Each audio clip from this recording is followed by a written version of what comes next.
Walk into any supermarket and you'll find an entire aisle dedicated to cleaning products.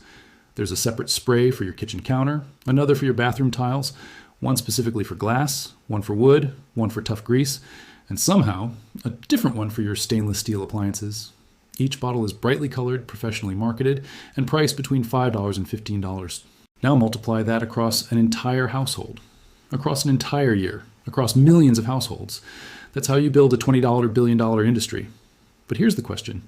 Nobody in that industry wants you to ask, do you actually need all of these products? The answer, backed by chemistry, history, and basic common sense, is a resounding no. The modern cleaning industry isn't built on genuine innovation. It's built on something far more profitable, manufactured complexity, the deliberate creation of a belief that cleaning is complicated, specialized, and requires expert formulated products for every single surface in your home. This is not an accident. It is a business strategy.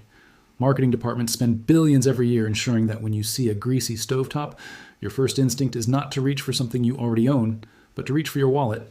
They've engineered a psychological dependency, a quiet but powerful belief that without their product, the job simply won't get done right. The truth? Most of what's inside those colorful bottles is water, a basic surfactant, a fragrance, and a dye. The active ingredient that does the actual cleaning work, you can buy it in bulk for pennies. The rest of what you're paying for is the bottle, the label, the celebrity endorsement, and the manufactured belief that you need it. Let's travel back, not centuries ago, but just 2 or 3 generations. Your grandmother's kitchen was spotless. Her windows were streak-free. Her laundry was bright white. Her bathroom didn't smell like a chemical factory, and yet it was clean, genuinely, hygienically clean. Now ask yourself, what cleaning products was she using? She wasn't ordering specialty sprays online. She wasn't buying enzyme-based fabric softeners or pH-balanced granite sealers. She had, at most, a handful of simple ingredients: vinegar, baking soda, salt, lemon, and soap. That's it. That was the entire cleaning cabinet for a household of 6. How was that possible? Because those ingredients work. Vinegar is acetic acid. It cuts through mineral deposits, dissolves soap scum, and kills a wide spectrum of bacteria and mold. Baking soda is a mild alkali and gentle abrasive. It deodorizes, lifts stains, and scours surfaces without scratching them. Lemon contains citric acid and natural antibacterial compounds. Soap breaks down grease and suspends dirt so it can be rinsed away. These aren't folk remedies or old wives' tales. These are chemical facts. The same principles that make a $12 bathroom cleaner work are the same principles your grandmother was applying with a half cup of white vinegar and some hot water. The cleaning industry didn't invent cleanliness. It simply repackaged chemistry that has existed for thousands of years, added a pleasant scent, a plastic trigger, and a convincing marketing campaign, and sold it back to you at a 2,000% markup. This is the grandmother paradox. The women who kept the cleanest homes in history used the fewest products. Here is something the cleaning industry will never say in an advertisement. They make more money when you throw things away. Think about the economics of it. If you buy a $3 bottle of white vinegar that lasts you 3 months and cleans 15 different surfaces in your home, a cleaning company makes $3 from you every quarter. But if they can convince you to buy a separate disposable wipe for counters, a separate spray for the toilet, a separate foam for the tub, a separate tablet for the dishwasher, a separate pod for the laundry, and a separate freshening spray for the air, they make $60 from you every month. That's not innovation. That's engineered dependency. The disposable cleaning product market, wipes, single-use pads, pre-moistened sheets, disposable scrubbers, generates billions in revenue annually. These products are specifically designed to fall apart, run out, or become ineffective quickly. You use one wipe, you throw it away, you reach for another. The bottle runs out in 2 weeks. The pad disintegrates after one use. And it doesn't stop at waste. Single-use cleaning products are an environmental catastrophe. Billions of synthetic wipes end up in landfills every year. Many of them, marketed as flushable, are responsible for massive blockages in sewage systems worldwide. The plastic bottles pile up. The chemical residues seep into water supplies. But the industry doesn't lead with that information. Because waste is profitable. Every product you throw away is a product you'll repurchase next week. The uncomfortable secret is this: the entire model is designed not to solve your cleaning problem permanently, but to keep you returning, spending, and discarding forever. So what's the alternative? What if there existed a collection of cleaning methods, tested by time, verified by chemistry, and completely free of corporate influence, that the industry has spent decades quietly burying? Not through conspiracy, not through shadowy backroom deals, but through something far more effective: the systematic replacement of common knowledge with brand dependency. When every magazine article about cleaning is sponsored by a cleaning brand, when every life hack video ends with a product recommendation, when every home economics curriculum was quietly phased out of school starting in the 1970s, what happens to the knowledge that existed before all of that? It disappears, not dramatically, just gradually, quietly, one generation at a time. This is what we call the Forbidden House Vault. Not forbidden because someone banned it, but forbidden because it became inconvenient for the people who profit from not knowing it.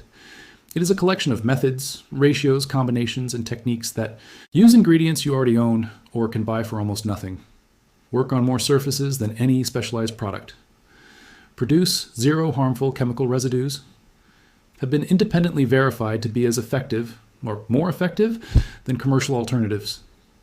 Were standard household knowledge just 2 generations ago. The vault isn't magic, it's chemistry, it's history. It's the accumulated domestic knowledge of millions of households. Across centuries, knowledge that was systematically devalued the moment corporations realized there was no money in people knowing how to clean their own homes without buying something first. In the sections that follow, we open the vault. What you do with it is up to you. Take a pair of scissors that have gone dull, the kind that snag on paper, chew through tape instead of cutting it, and leave you frustrated after 3 snips. Now take a sheet of ordinary aluminum foil, the same roll sitting in your kitchen drawer right now, fold it into several layers, and cut through it repeatedly, 10, 12, 15 times. Open the scissors, test them on paper. They cut cleanly again. The common explanation passed around the internet is that this process sharpens the blades. It's a satisfying explanation. It's also not entirely accurate, and the truth is far more interesting. Here's what's actually happening at the molecular level. Aluminum foil is coated in a thin, invisible layer of aluminum oxide, a compound that forms spontaneously when aluminum is exposed to air. Aluminum oxide, in its crystalline form, is better known by another name, corundum. And corundum, depending on trace impurities, is what produces rubies and sapphires. In terms of hardness, aluminum oxide scores 9 out of 10 on the Mohs scale. Diamond is 10. Steel, the material your scissors are made from, sits at roughly 6 to 6.5. When you cut through folded aluminum foil, you are running steel blades against a material that is significantly harder than the steel itself. The oxide layer acts as a microabrasive. It doesn't dramatically reshape the blade's edge the way a whetstone would, but it does something critically important. It strips away microscopic debris, oxidation, adhesive residue, and surface contamination that has built up on the cutting edge over time. Most scissors don't fail because the steel has worn down. They fail because the cutting surface is dirty at a microscopic level, gummed up with invisible residue from tape, sap from wrapping paper, oxidation from humidity, or microscopic burrs from cutting rough materials. The aluminum foil doesn't sharpen. It polishes and decontaminates the blade edge. And the result feels indistinguishable from sharpening because the actual problem was never dullness, it was surface interference. This is an important distinction because once you understand that many dull tools are actually just dirty tools, you begin to see just how large a market has been built around solving a problem that doesn't always exist in the way it's been presented to you. Every summer, across millions of backyards, the same ritual plays out. Someone pulls out a wire grill brush, scrubs down the grates, and throws some food on the fire. What many of those people don't know is that they may also be scrubbing loose metal bristles directly onto the surface where their food will cook. This is not a fringe concern. Hospitals in the United States, Canada, and the UK have documented cases of wire bristle ingestion injuries, bristles that detached from cleaning brushes, adhered to grill grates, and ended up embedded in patients' throats, digestive tracts, and in some cases required surgical removal. The U.S. Consumer Product Safety Commission has received hundreds of injury reports related to wire grill brushes. Several major retailers have quietly reduced or eliminated their wire brush inventory in response to liability concerns. The industry's response? Largely silence, and the continued sale of wire brushes at $15 to $30 each, repackaged with new safety designs that often have the same fundamental problem. The alternative has been sitting in your kitchen drawer the entire time. Here's the method. Tear off a sheet of heavy-duty aluminum foil approximately 12 inches long. Crumple it into a tight ball roughly the size of a tennis ball. Using tongs, not your bare hand, scrub the ball firmly across your preheated grill grates. What happens? The aluminum oxide coating on the foil surface acts as the same microabrasive discussed above. It breaks down carbonized food residue, clears grease deposits, and polishes the grate surface, all without leaving behind a single bristle that can migrate into your food. The foil ball conforms to the shape of the grates, reaching between the bars in a way that a rigid brush head often cannot. When you're done, you dispose of the foil. Zero cleaning required, zero bristle hazard. Cost per use, approximately 3 to 5 cents. Performance compared to a $25 wire brush, equal or superior, with zero associated injury risk. The foil ball doesn't wear out dramatically mid-session. It doesn't shed dangerous fragments. It doesn't require replacement because the bristles have flattened. And when the cooking session is over, there's nothing to store, sanitize, or inspect for safety. The only thing it lacks is a brand name, a barcode, and a profit margin. Let's be precise about something. This isn't a conspiracy. No boardroom of executives gathered to specifically ban the aluminum foil method. Industry suppression doesn't work that way. And in some ways, how it actually works is more troubling. It works through silence, substitution, and incentive. Consider the structure of cleaning product information distribution. Where do most consumers learn about cleaning methods? Lifestyle magazines and websites, whose primary revenue source is advertising from cleaning product companies, YouTube cleaning channels, many of which are sponsored by those same companies, retail store displays, designed and paid for by product manufacturers. Social media content, increasingly filtered toward commercially viable solutions, word of mouth, which has progressively weakened as multi-generational households became less common. In every single one of these channels, there is a structural disincentive to recommend a method that requires no product purchase. A cleaning brand that sponsors a magazine doesn't necessarily call the editor and demand that aluminum foil tips be removed. They simply don't need to. The magazine knows that publishing content that eliminates the need to buy products is not in its financial interest. The result is an information ecosystem that is not falsified. It is simply incomplete by design. Meanwhile, the foil method has a specific quality that makes it particularly threatening to the industry. It doesn't just replace one product. It replaces categories of products. A single box of aluminum foil, already present in most kitchens for food purposes, can replace grill brushes, certain abrasive scrubbing pads, glass polishing cloths, and several other specialty cleaning tools. That's not a product. That's an exit from the product cycle entirely. No marketing budget will ever be directed toward teaching you that. One of the most persistent strategies used to dismiss household cleaning alternatives is the label of old wives' tales. The implication that these methods are unverified folklore passed down by well-meaning but scientifically unaware people. The aluminum foil method does not fall into that category. Popular Mechanics, one of the most rigorously sourced and editorially conservative mainstream publications covering applied science and engineering, has documented and endorsed the aluminum foil grill cleaning method, specifically citing its mechanical abrasive properties and its safety advantage over wire bristle brushes. This is not a publication that trades in unverified household tips. Its editorial standard requires technical accuracy, and its readership, engineers, mechanics, and technically literate professionals, demands it. The underlying science is not disputed. Aluminum oxide's hardness relative to steel is a documented, measurable fact on the Mohs scale. The mechanism by which it removes surface contamination from metal is standard material science. The documented cases of wire bristle injuries are a matter of medical record.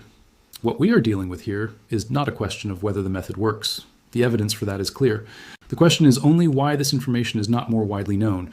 And as outlined above, the answer to that question is entirely economic, not scientific.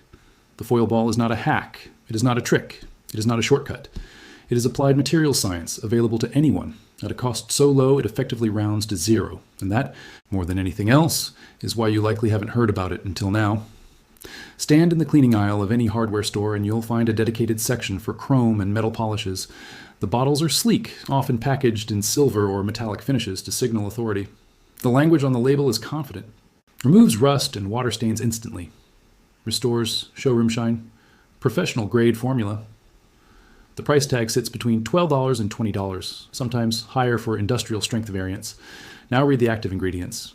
If the label even lists them, many don't, and they're not legally required to in most jurisdictions. You'll typically find some combination of the following: a mild phosphoric or oxalic acid, a petroleum-based carrier solvent, a fine abrasive compound, such as calcium carbonate or silica, a fragrance, and a UV brightener for visual effect. Let's translate that into plain language. The acid dissolves mineral deposits and converts iron oxide, rust, into a water-soluble compound that can be wiped away. The abrasive scours the surface. The solvent carries everything across the metal uniformly. The fragrance makes the process feel premium. The brightener makes the result look more dramatic than it actually is. This is functional chemistry. It works. Nobody's disputing that. The question is whether you need to pay $15 for it, and whether the industry has ensured you never find out about the alternative by keeping a particular branch of electrochemistry completely absent from consumer education.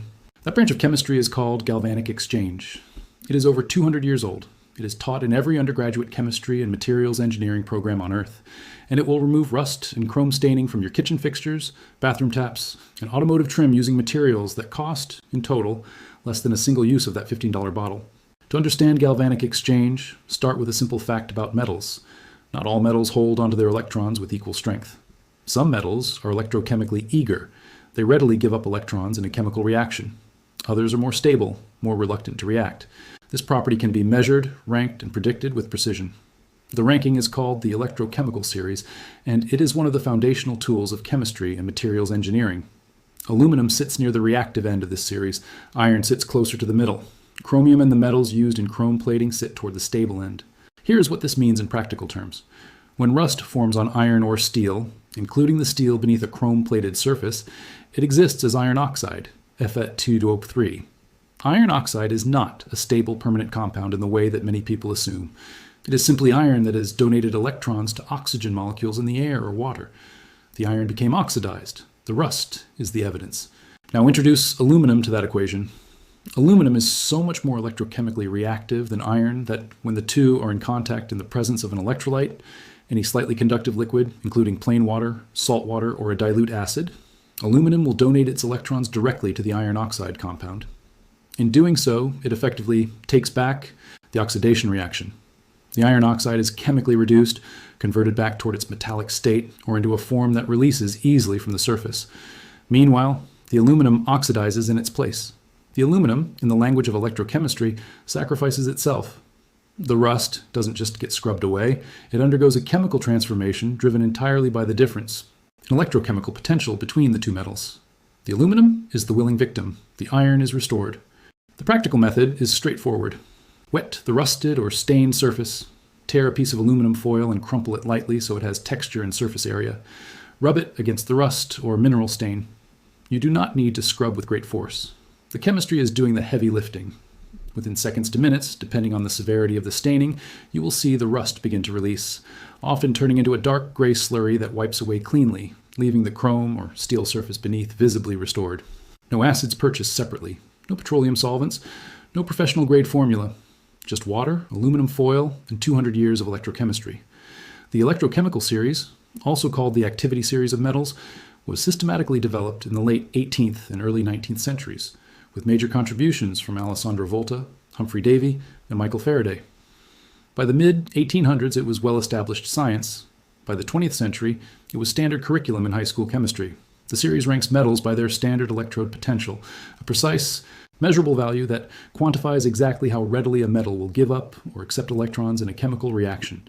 Here are the relevant positions for our discussion, moving from most reactive to least reactive: aluminum, iron, chromium, noble metals. The gap between aluminum and iron in terms of electrode potential is significant, approximately 1.2 volts under standard conditions. In electrochemical terms, this is a substantial driving force. It means that when aluminum and iron oxide are brought into contact with any electrolyte, the reaction does not merely tend to occur, it proceeds with considerable spontaneity and force. This is not a marginal or borderline effect. This is a robust, reliable, well-characterized chemical reaction. So why is it absent from every cleaning product label, every lifestyle magazine cleaning tip, every television commercial for rust removal? Because you cannot trademark the electrochemical series. You cannot patent the activity series of metals. You cannot put a logo on Faraday's work and charge $15 per application for it. A corporation can take this exact same principle, dissolve it into a carrier solvent with a pleasant scent, bottle it under a brand name, and sell it to you with a commercial featuring sparkling fixtures and satisfied homeowners. And they have done exactly that, repeatedly across dozens of brands. But the underlying science that makes their product work is the same science that makes your aluminum foil work. They simply ensured, through decades of marketing investment, that you would never make that connection on your own. If you need a single piece of evidence that galvanic exchange is not a household folk remedy, but a serious, large-scale industrial principle, consider where it is used at its most consequential. An oil rig sits in seawater, one of the most corrosive electrochemical environments on Earth. Salt water is a highly efficient electrolyte. The steel structures of an oil platform, without protection, would rust and degrade at a catastrophic rate. A platform that fails structurally doesn't just represent lost investment, it represents catastrophic environmental damage and loss of human life. The engineering solution used on virtually every major offshore structure in the world is called cathodic protection through sacrificial anodes. Large blocks of zinc or aluminum are bolted to the submerged portions of the steel structure. Because zinc and aluminum are more electrochemically reactive than the iron and steel, they donate their electrons to any oxidation reaction that attempts to form, sacrificing themselves so the steel does not corrode. These blocks are inspected and replaced periodically as they are consumed by the galvanic process. They are entirely used up, dissolved by the same reaction that keeps the billion-dollar steel structure beneath intact. This is not experimental technology. It is standard practice. It is specified by naval architects, approved by marine engineering standards bodies, and relied upon by the global energy industry. The zinc block on the bottom of a North Sea oil platform and the aluminum foil ball in your kitchen are operating on the exact same electrochemical principle. The scale is different, the stakes are different, the underlying science is identical. When you use aluminum foil to remove rust from a chrome tap or restore a stainless steel surface, you're not performing a kitchen trick. You are applying the same fundamental principle used to protect some of the most expensive and safety-critical engineering structures ever built. The only difference is that the oil industry never had a reason to hide that science from the engineers who maintain their platforms. Your cleaning product company did. In 2017, researchers at Dartmouth College published findings from a study exploring how physical reflectors could be used to shape and direct Wi-Fi signals within indoor environments. The core finding was straightforward, almost embarrassingly simple. Ordinary aluminum foil, formed into a curved reflective surface behind a wireless router, could meaningfully improve signal strength in targeted directions, while simultaneously reducing signal bleed into areas where coverage wasn't needed. Neighboring apartments, adjacent offices, spaces where an unprotected signal represents a security vulnerability. The researchers didn't use exotic materials. They didn't require specialized equipment. They developed a computational model that could determine the optimal reflector shape for a given space, and then that shape could be produced using a 3D printed form wrapped in standard aluminum foil, a material whose total cost for this application amounts to a few cents. The results were published. The methodology was sound. The findings were peer-reviewed. And then, in the consumer technology media ecosystem, something revealing happened. Almost nothing. Compare this to the coverage generated when a router manufacturer releases a new mesh node, a firmware update promising up to 20% better range, or a new Wi-Fi standard with incremental real-world improvements. Those announcements generate hundreds of articles, YouTube reviews, affiliate link roundups, and sponsored content pieces across every major technology publication. A peer-reviewed study demonstrating that a few cents of aluminum foil could replicate or surpass some of those improvements. A brief mention in a handful of outlets, almost universally framed as a curiosity rather than actionable information. And then silence. This is not a coincidence. This is the information economy at work. Technology publications survive on advertising revenue and affiliate commissions from the products they recommend. A finding that reduces the need to purchase products is not just unhelpful to that revenue model. It is actively threatening to it. The incentive is not to suppress the research through any dramatic intervention.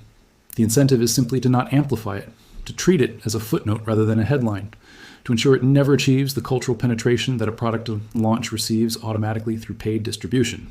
The Dartmouth study is still there. The methodology still works. The aluminum foil in your kitchen drawer can still improve your Wi-Fi coverage today, right now, at zero cost. The only reason most people don't know that is because no one with a marketing budget has any reason to tell them.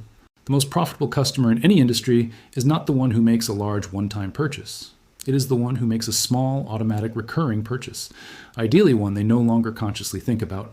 This is the foundational insight behind what product designers and business strategists call dependency architecture. The deliberate engineering of products to require ongoing purchases, not because the technology demands it, but because the business model does. Consider the evolution of the home networking market as a precise case study. In the early days of consumer Wi-Fi, you bought a router. It was a one-time purchase. It sat in your home for 5 to 7 years. The manufacturer made money once and then waited, hoping you'd eventually upgrade. Then the industry introduced the mesh networking system, a multi-node setup that blankets a home in Wi-Fi coverage. The technology is genuinely useful in certain large or complex spaces, but observe how it was packaged and sold. Rather than a one-time hardware purchase, the leading mesh systems introduced subscription tiers, advanced security features, parental controls, network analytics, device prioritization, all locked behind monthly fees ranging from $3 to $10 per month. The hardware itself became a gateway to a recurring revenue stream. Then came the proprietary ecosystem trap. Mesh nodes from one manufacturer are deliberately incompatible with nodes from another. If you buy into a system and the company discontinues it, which has happened repeatedly, your investment is stranded. You must repurchase an entirely new system.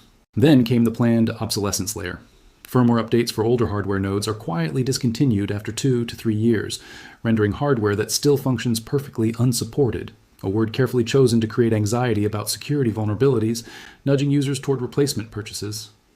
None of this engineering complexity makes your internet connection meaningfully better. It makes your spending more consistent and your dependence more complete. The same architecture exists in cleaning products. Refill systems designed to accept only proprietary cartridges. Concentrated formulas that require specific dilution devices sold separately. Subscription cleaning services that arrive monthly whether you need them or not. In every case, the design goal is identical: transform a solved problem into a permanent subscription. Here is a deeply inconvenient fact about intellectual property and innovation. The most fundamental and useful discoveries are often the oldest ones, and their age is precisely what makes them invisible in a culture obsessed with what is new. Patents expire after 20 years. Once expired, the technology described within them belongs to everyone. It enters the public domain, free for any person or company to use without licensing fees or legal restriction. This sounds like a victory for public knowledge, and in theory, it is. In practice, the expiration of a patent does not mean the technology gets widely distributed or taught. It simply means it becomes commercially uninteresting to promote. You cannot build a brand around public domain knowledge. You cannot charge premium prices for a process that anyone can freely replicate. So the knowledge doesn't get suppressed exactly. It just gets left behind, shelved in archives, referenced in academic literature, and slowly evacuated from popular awareness as newer, patentable, profitable technologies receive all the marketing oxygen. Consider the history of corrosion prevention chemistry alone. In the early 20th century, the 1900s through 1920s, there was an extraordinary flowering of practical electrochemistry. Researchers and engineers were actively solving problems of metal preservation, surface treatment, and galvanic protection with elegant, low-cost chemical methods. Many of these solutions were patented, used industrially for decades, and then quietly set aside, not because something better replaced them, but because something more profitable emerged. The 1910s and 1920s patent archives of the United States Patent and Trademark Office contain thousands of entries describing chemical cleaning, surface restoration, and corrosion prevention methods using materials, aluminum compounds, sodium bicarbonate solutions, citric acid formulations, that are chemically identical or closely related to the natural cleaning hacks that circulate today as novel discoveries. They are not novels. They have recovered. The history of suppressed practical knowledge is not primarily a history of dramatic censorship. It is a history of commercial abandonment, of genuinely useful knowledge being allowed to drift out of cultural circulation because no business model exists to keep it in view, while inferior but patentable and brandable alternatives receive continuous promotional investment. Every generation rediscovers these methods independently, usually through some combination of necessity, curiosity, and the gradual erosion of the manufactured complexity that temporarily buried them. The patents from 1910 are sitting in public databases, freely searchable, fully readable, legally open to anyone. They are, in the most literal sense, publicly available buried treasure, hidden not in any vault, but in the one place most people never think to look: the past. Price competition between companies is something every industry is built to handle. A new brand enters the market with a lower-priced product. The incumbent responds by cutting prices, increasing marketing spend, improving quality, or repositioning the brand at a premium level. This is normal competitive dynamics. Industries survive it and often emerge stronger. What no industry is built to handle, what no marketing budget can fully neutralize, is competition from zero. A zero-cost solution does not compete on price. It cannot be undercut. It cannot be outspent. It cannot be made to seem inferior through comparative advertising without drawing attention to its existence. It occupies a category that the entire commercial framework of modern consumer markets has no mechanism to address. This is the precise reason why the methods described in this series, aluminum foil as an abrasive and galvanic agent, vinegar and baking soda as cleaning compounds, physical reflectors for signal improvement, represent a structural threat to the industries that sell alternatives, not merely a competitive one. When a cleaning product company loses a sale to a competitor, they lose one transaction. When a consumer discovers that a product they've been purchasing for years can be replaced by something they already own and would never think to discard, the company loses that customer from the category entirely, potentially for life. Multiply that across households, across years, across word-of-mouth transmission as people share what they've learned, and the economic exposure becomes enormous. This is why industry investment flows not just into product development, but into information architecture. The careful cultivation of a media and educational environment in which zero-cost alternatives simply don't receive the visibility, credibility, or mainstream endorsement that purchased products do. It is why sponsored content exists. It is why affiliate marketing structures mean that the most widely read cleaning advice online is almost always advice that ends in a product recommendation. It is why home economics education, which once transmitted practical, zero-cost household knowledge across generations, was systematically defunded and eliminated from school curricula across the Western world during the same decades that the consumer cleaning products industry was experiencing its most explosive growth. That timing is not coincidental. The most dangerous idea in consumer capitalism is not a better product at a lower price. It is the quiet, spreading realization that for many of the problems we've been sold solutions to, we never needed a product at all. That idea, more than any competitor, more than any regulation, more than any recession, is what the industry spends most carefully to contain. It is, in the end, what this entire series has been about. Walk into any kitchen appliance showroom and a salesperson will eventually steer you toward a convection oven.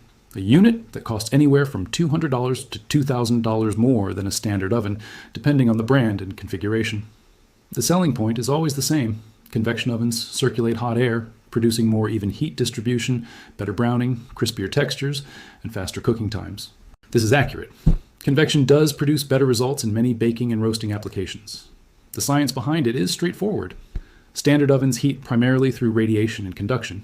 Heat radiates from the element and conducts through the air and whatever the food rests on. The problem is that air is a poor thermal conductor. So hot and cool pockets form within the oven cavity. Food closer to the element overcooks, while food farther away undercooks. You rotate trays. You adjust racks. You compensate constantly for an uneven environment. Convection solves this by forcing air movement. A fan circulates the hot air, breaking up thermal stratification and delivering more uniform heat across the entire oven cavity.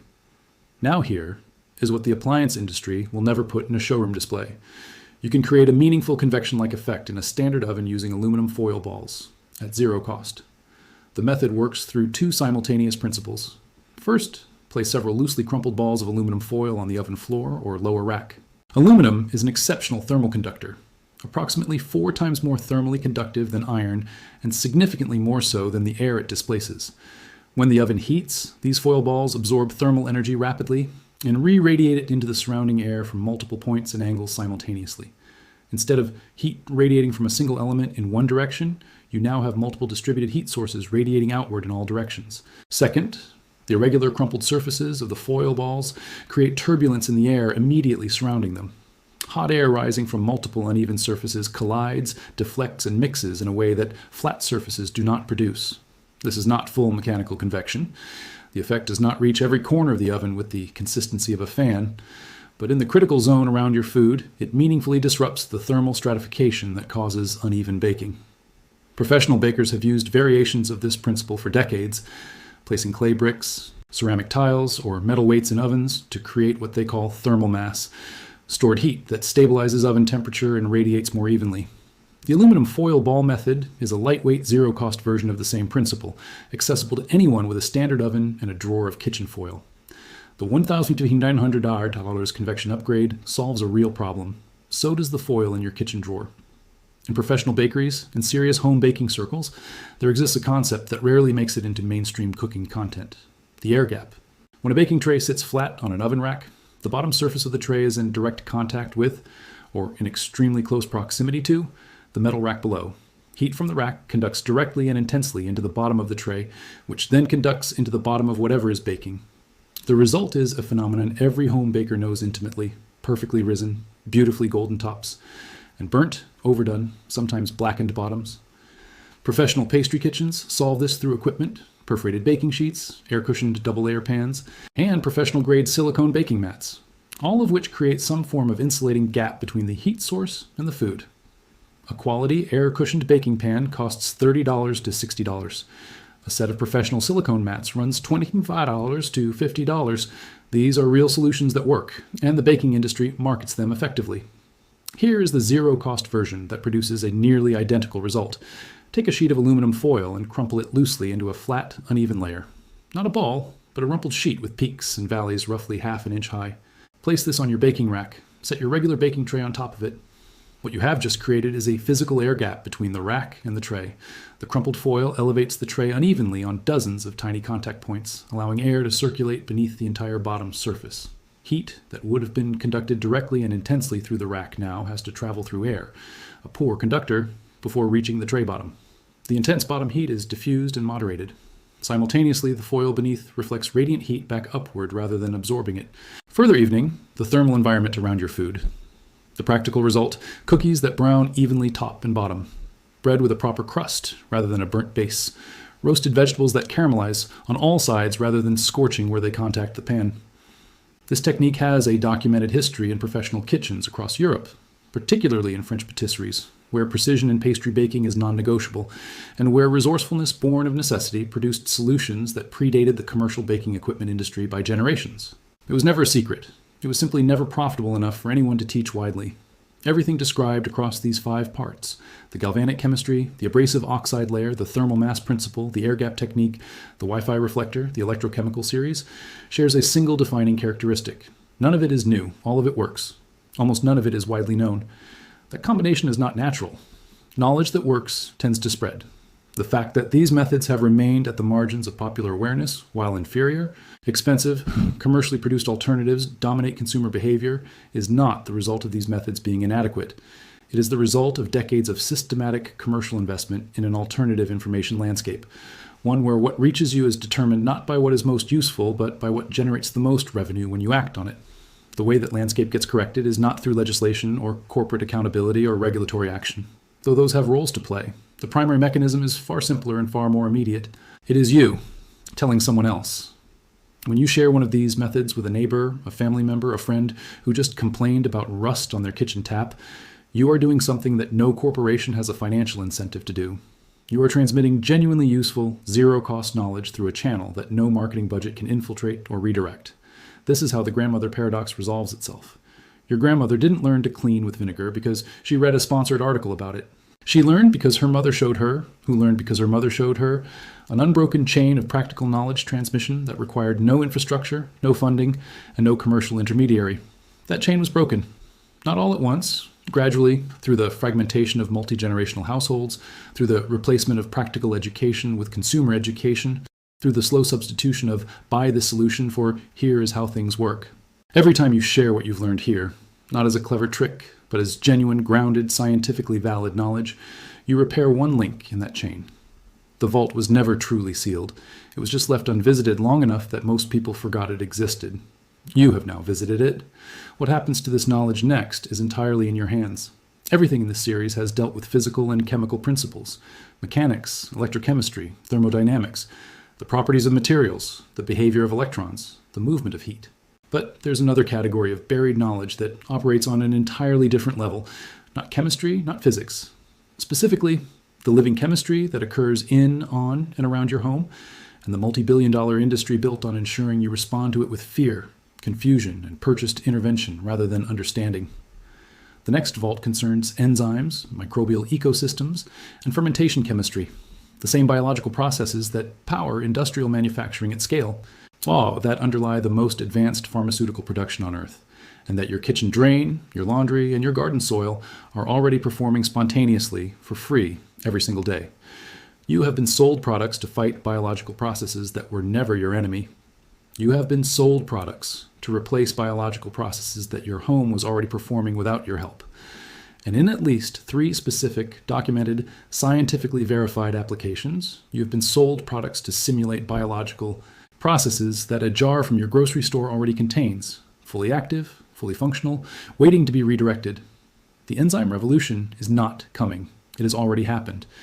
In industrial facilities and research laboratories, in the fermentation crocks of traditional cultures on every continent. It simply hasn't been allowed to happen in your home yet. Because the moment it does, several product categories disappear entirely.